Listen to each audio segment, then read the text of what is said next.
Alsina, ¿qué hora es? Son las 8 de la mañana, 7 de la mañana en Canarias. Buenos días desde Onda Cero. Más de uno en Onda Cero.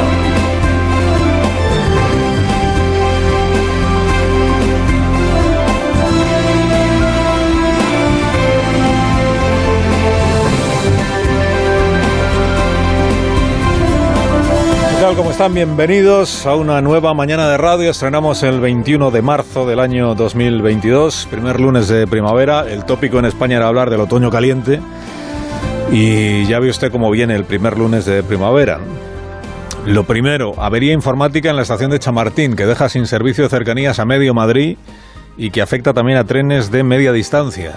Lo segundo, amarrados a puerto desde hoy los barcos de pesca de las 200 cofradías de nuestro país. No se faena, por tanto, en el día de hoy, tampoco en el de mañana o el miércoles. Lo tercero, marchas lentas de camiones hoy en distintas ciudades de España. Octava jornada de paro ya convocado por la plataforma, con una incidencia muy notable que está teniendo esta convocatoria. Y lo cuarto, la digestión que tendrá que hacer el gobierno de la muy nutrida, muy multitudinaria manifestación de las organizaciones agrarias en el centro de Madrid. 150.000 personas tirando por lo bajo, porque 150.000 es la estimación del propio gobierno. Y aviso de que lo que se ha hecho hasta ahora no tiene a nadie satisfecho del todo, al menos en el sector agrario de nuestro país, agricultores y ganaderos. Bueno, a esta hora de la mañana, escenario preferente, Chamartín, la estación de tren. Afectado el sistema de señalización de las vías por una avería informática. Adif ha reducido a la mínima expresión la circulación de los trenes que pasan por esta estación y está recomendando a los usuarios de cercanías de la Comunidad de Madrid, que son decenas de miles de personas cada mañana a estas horas, les está recomendando, salvo los de la línea C5, que aunque sea con retrasos van a poder utilizar el tren con una cierta normalidad, el resto les está recomendando a Adif que se busquen otro medio de transporte, porque no se sabe cuánto va a durar esto que ahora llaman la afectación, es decir, la avería y las consecuencias de esa avería en las líneas ferroviarias de la Comunidad madrileña. Pablo Albella está en la estación de Chamartín. Pablo, buenos días, ¿qué sabemos? ¿Qué tal, Carlos? Buenos días. Pues sí, ha sido en concreto una incidencia en el sistema informático del enclavamiento de Chamartín. Es algo que ha provocado la avería y que afecta directamente a la seguridad de la circulación de los trenes, por lo que Adif efectivamente ha decidido mantener el tráfico de flujos de paso muy restringido en esta estación, es decir, la cadencia con la que pasan los trenes por la misma hasta que queden garantizadas las condiciones de seguridad. Así que hay multitud de líneas afectadas. Vamos a contar cómo queda rápidamente la situación de cada una de ellas para que los oyentes que nos escuchan hasta ahora, bueno, y que tenían previsto coger algún tren, que lo tengan bastante claro. Por ejemplo, en cuanto a cercanías, son las líneas que registran retrasos importantes, la C1, C2, C3, C4, C7 y C10. Efectivamente, la única que se presta con normalidad, como tú comentabas, es la línea C5. Va con lanzadera en un autobús, desde aquí, desde Chamartín, la línea que va de la estación de Chamartín al aeropuerto de Barajas. Atención a los trenes de media distancia, los regionales que comunican Chamartín con Jaén y Albacete saldrán desde Aranjuez. Los trenes de Soria y Zaragoza saldrán desde Alcalá de Henares y para todos ellos Renfe va a disponer de autobuses que comunican Chamartín con Aranjuez y Alcalá. En larga distancia, el Intercity Madrid-Almería se va a prestar en autobús desde Madrid hasta Vilches, donde los viajeros van a poder transbordar al tren. Y por último, los trenes de larga distancia Santander-Alicante y Gijón-Castellón harán transbordo en autobús entre Chamartín y Atocha. Bueno, pues así está la situación a esta hora. Hay que decir la verdad que aquí, bueno, pues la situación es relativamente tranquila porque sobre todo afecta esta incidencia a las llamadas estaciones intermedias, que son las líneas de paso por las que pasan todos estos trenes, por ejemplo aquí en Madrid, Nuevos Ministerios o Príncipe Pío. Hemos estado hablando con algunos responsables de Adif que de momento no nos saben decir hasta cuándo va a durar la incidencia. Gracias. Pablo Albella, insistimos, afecta sobre todo a los servicios de cercanías, que son los más utilizados a esta hora de la mañana en cualquier ciudad de nuestro país, singularmente en esta que es la ciudad o la comunidad de Madrid, pero afecta también esta situación, como nos contaba Albella, a los trenes o a algunos trenes de media y de larga distancia. Por eso la información es prioritaria en una mañana como esta para todos aquellos que tengan billete de tren y que sepan a lo que se enfrentan a partir de este momento. Recordamos que Adif es quien gestiona la infraestructura ferroviaria, Renfe es quien presta el servicio, están colaborando ambas compañías, la primera tratando de saber qué es lo que hay que hacer para volver a la situación normal y la segunda que Renfe habilitando los autocares, las lanzaderas o lo que sea para poder, para que los usuarios que tienen billete puedan llegar a sus destinos, aunque sea en estas circunstancias tan atropelladas. La causa de la avería informática aún no se conoce, no se ha determinado. Cuenta Adif que está hablando con la tecnológica Alstom, que es quien presta este servicio, para intentar resolverlo cuanto antes. Se ha identificado que es una consecuencia esta avería informática, dice la comunicación de Adif, de la puesta en explotación de las nuevas vías 9, 9B, 10 y 10B de la estación de Chamartín. Los trabajos para poner en funcionamiento esas nuevas vías habrían traído como consecuencia, no se sabe por qué, esta avería en los servicios de señalización de la estación de Chamartín. Para evitar que haya riesgo para los usuarios, averiado en buena medida el sistema de señalización, se ha optado por reducir al mínimo posible la circulación de trenes por esta estación madrileña.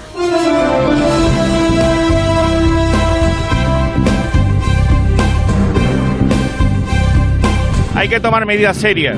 Si no, el campo lo abandonan la gente del campo. Tiene que atajarse la especulación porque mientras unos se están aprovechando hasta del drama humano, otros nos estamos arruinando en el campo. Necesitamos rentabilidad en nuestras explotaciones de nuestros agricultores y de nuestros ganaderos.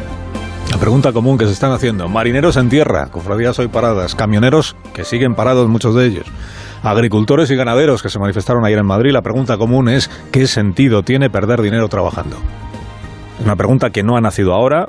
Es decir, no es una pregunta ucraniana, pero que con el precio del gasóleo en máximos se ha recrudecido o endurecido esta pregunta.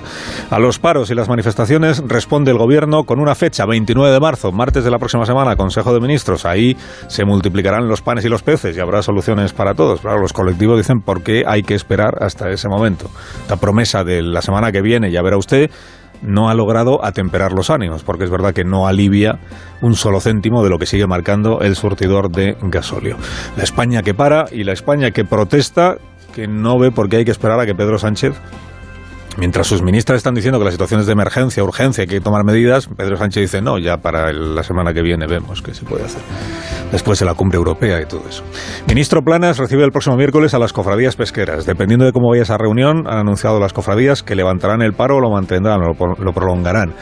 La vicepresidenta Calviño y dos ministras, que son Montero y Sánchez, hoy reciben a los representantes del transporte por carretera. Pero no reciben a la plataforma que ha convocado este paro, que cumple ya hoy 8 días, sino al Comité Nacional. El Comité Nacional es un órgano consultivo del Gobierno, que se entiende que es quien representa al sector, porque ahí están las asociaciones mayoritarias del transporte por carretera. Pero el Comité Nacional en realidad es la bestia negra de los convocantes de este paro, de Plataforma. Plataforma entiende que el Comité Nacional defiende los intereses de los grandes del sector y que le sirve al Gobierno como coartada. Plataforma, ya sabe usted, que se reivindica como la verdadera voz de los autónomos que viven de su camión y que están asfixiados. El Ministerio dice no son representativos y por eso con Plataforma no se habla. Al menos eso es lo que sigue manteniendo a esta hora de la mañana. Ya veremos, según cómo evolucione la situación, si cambia o no cambia de criterio. Hace una semana les estábamos contando aquí que las asociaciones principales del transporte por carretera no le daban mayor relevancia a esta convocatoria, a esta protesta. Decían, es una organización minoritaria. A lo largo de la semana fueron comprobando que muchos de sus asociados, autónomos, pequeños propietarios, secundaron el paro aun no estando afiliados a quien lo convocaba. Tachar a los convocantes del paro de camioneros de ultras, como ha hecho el Gobierno. Decir que quienes protestan le hacen el juego a Putin, como ha hecho el Gobierno. Atribuir a la derecha maniobras para incendiar las calles, como ha hecho el Gobierno, lejos de enfriar la indignación, le ha dado alas. La extrema derecha y la derecha extrema están intentando calentar la calle. Un grupo de ultras que está intentando someter a este país a un chantaje. Para hacerle juego al tirano que ha invadido Ucrania, con las dificultades que esto está llevando de la población civil, que tanto en Ucrania como en Rusia están, yo creo que, llevando a cabo una tarea realmente de sacrificio encomiable. El ministro de Hacienda hizo este triple salto mortal, empezó con los camioneros y terminó en el sufrimiento de la población ucraniana y rusa.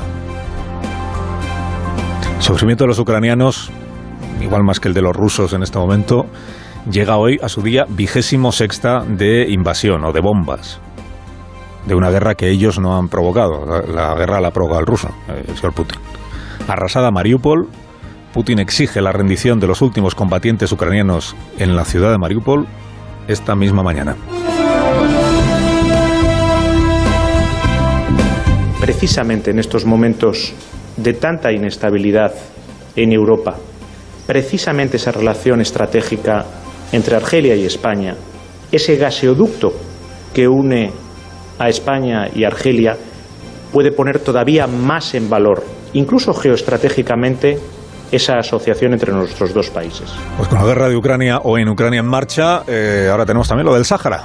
La noticia que dio el viernes, no el gobierno de España, sino el Reino de Marruecos, al celebrar la carta que le ha enviado Sánchez al rey Mohamed, en la que acepta que el Sáhara Occidental sea territorio marroquí. O dice el gobierno de España que la propuesta marroquí le parece la más seria, la más realista y la más creíble para solucionar esta crisis. O sea que el Sáhara Occidental se convierta en una provincia de Marruecos, con autonomía, dice el rey Mohamed, con autonomía ya verá, pero provincia, con soberanía marroquí, y sin saber entonces qué preguntas se le haría a los saharauis en el referéndum que, según Naciones Unidas, tiene que celebrarse. España considera que la iniciativa de autonomía presentada en 2007 es la base más seria, realista y creíble para la resolución de este diferendo. La más seria, realista y creíble, que traducido significa que el gobierno de España, como antes hizo Francia, como antes hizo el nuevo gobierno de Alemania en diciembre, da por bueno el plan de Mohamed y aparca la autodeterminación que sigue reclamando el Frente Polisario. Hace un año y pico, Donald Trump sacudió el tablero atribuyendo a Marruecos la soberanía del Sáhara Occidental. España no fue ni informada ni consultada. Le preguntamos aquí a la ministra González Laya, unos días después de lo de Trump. Y dijo, hombre, sorpresa no ha sido para nosotros, que era una manera de decir, no estábamos al tanto de esta...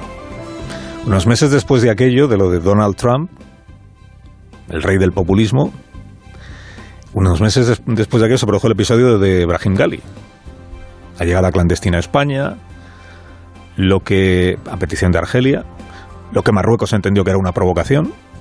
Marruecos respondió alentando a miles de personas a cruzar a nado la frontera con Ceuta para crearle un problema de estabilidad o de desestabilidad a esa ciudad y al Estado español.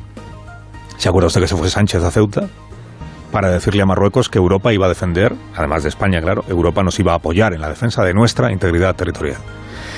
Y ahí fue cuando la relación entre los dos gobiernos, el de España y el de Marruecos, tocó fondo, ¿no?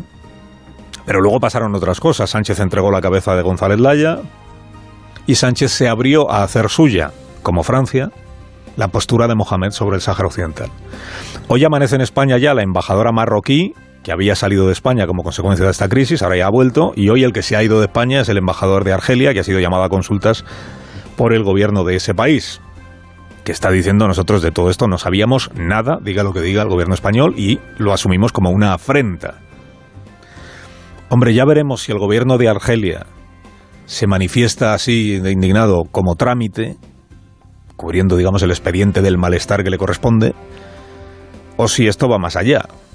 Si la bronca con Argelia va en serio. Argelia, suministrador de gas del Estado español. Bueno, en la cabeza de Pedro Sánchez, el alineamiento con la postura de Mohamed solo tiene ventajas.